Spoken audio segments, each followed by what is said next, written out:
Life with me, Gina Marie. We're making stuffed cabbage with Savoy cabbage. Meatloaf mix is pork and beef, and this is a Savoy cabbage.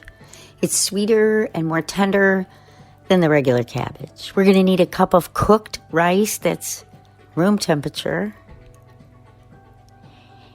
and some room temperature milk, about a quarter cup, an egg, and tomato paste.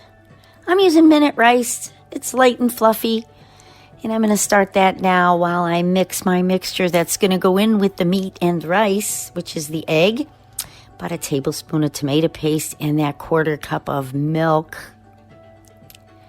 Should be room temperature, but I didn't wait here. There's some salt. And we're going to put some white pepper in there.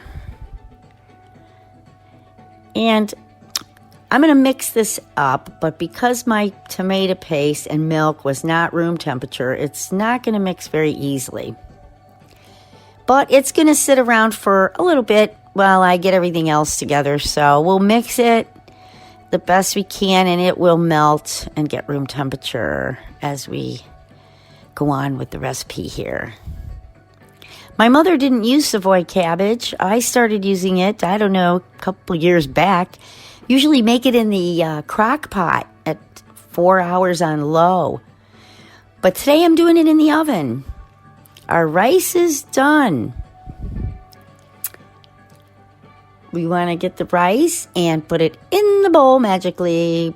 Ba-doom, in the bowl. And let that cool. We want it all to be room temperature when we incorporate everything. There's our Savoy cabbage. It's a sweet, tender, wonderful little cabbage. It's smaller. And if you chop that end off a couple times, you get a perfect leaf. It fits the little meat roll just perfectly. When I get to the middle, I save the middle for a rainy day and make some cabbage and noodles, or I chop up the middle and put it at the bottom of the crock pot if I'm making my stuffed cabbage in the crock pot, and then put my stuffed cabbages on top of the chopped cabbage left over. Today I'm going to put it in the fridge and maybe make some cabbage and noodles later this week. But I got all my leaves, and I got the water boiling. And we need to soften them, but they're not like the other cabbage. They're not tough at all, so we certainly don't want them to be in here very long. We don't want the color to come out of them. Maybe just a minute or two. Move them around gently. It looks like I'm being rough here, but I'm not. The video is speeded up a little bit. We're going to drain all these Savoy cabbage leaves on a paper towel here that I have on top of a cookie sheet nearby. You want to make sure those leaves are really dry before you put the meat in them, because that's a very important part of this for everything to incorporate in the oven that we're going to make them in today. At 350 degrees, we're going to set the oven later today. I'm making this at 8 in the morning, so I'm actually going to freeze half of these, cook half of them tonight, and freeze the rest uncooked for a rainy day. Yes, there's only 2 of us I cook for, so I am going to put part of this in one pan and part in another in the freezer. Some onion, some garlic, some dogs barking. All right, girls, we're getting our rice in there. A little bit of parsley and our mixture. Get it all together. It's going to be a little wet mixture, more wet than a meatball mixture. You want it to be that way as long as everything's really mixed up. You can put as much salt and pepper in there, and that's the consistency right there. I like to put it on a parchment paper and slice it into little pieces. And I count the leaves so I know exactly how many little pieces are going to go into my little leaves. Pretty much. I try to size them up because the leaves are different sizes, but you want to make sure those leaves are dry. I've got a weird angle here. I think my delivery came to the door. That's where the dogs were barking, so they're quiet now. I'm folding the ends. I put the meat in the center. I'm drying the leaf very good first. The meat goes in the center, and we're going to tuck the sides in as we roll. I know it's not a very good shot here. I'm new at this video stuff, I told you. But I did cut just enough meat for each leaf that I have. And again, I'm splitting them in half. Don't cook them before you freeze them. I'm going to put some in the refrigerator to cook this evening, and I'm going to put the other half in the freezer wrapped really tight.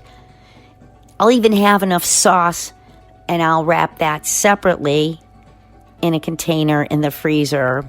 And then when I want to cook that cabbage, when it comes out of the freezer, you can actually put it frozen right into the crock pot and let that sauce get room temperature poured on top. Set your crock pot for 4 hours on low.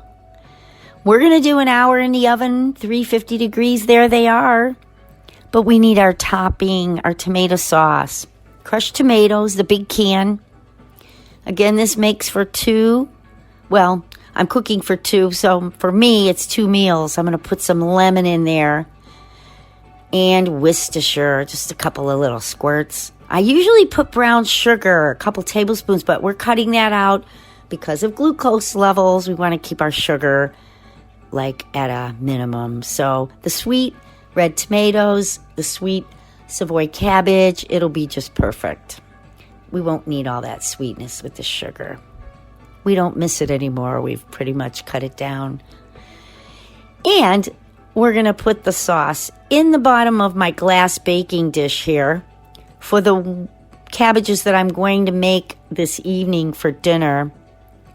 I'm going to lay them in there. You can get them in there pretty tight.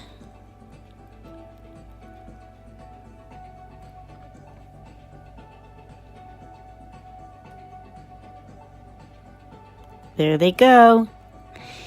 And one more, and I'm going to spoon a little bit of the topping right over that. Beautiful. Beautiful. This will get covered in the fridge, and tonight I'll take it out about a half an hour, heat up my oven to 350, and in 1 hour I'll have dinner. And this will be for a week or 2 from now.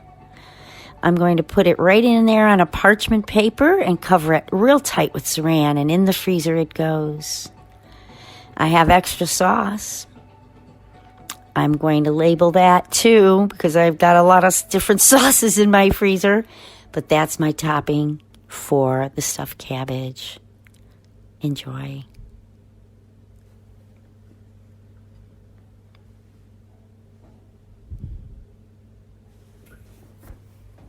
I hope you liked the stuffed cabbage video.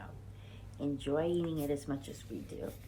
And don't forget to freeze that sauce separate. And it is good. It can last in the freezer for a couple of months. Take care. Strive to be happy.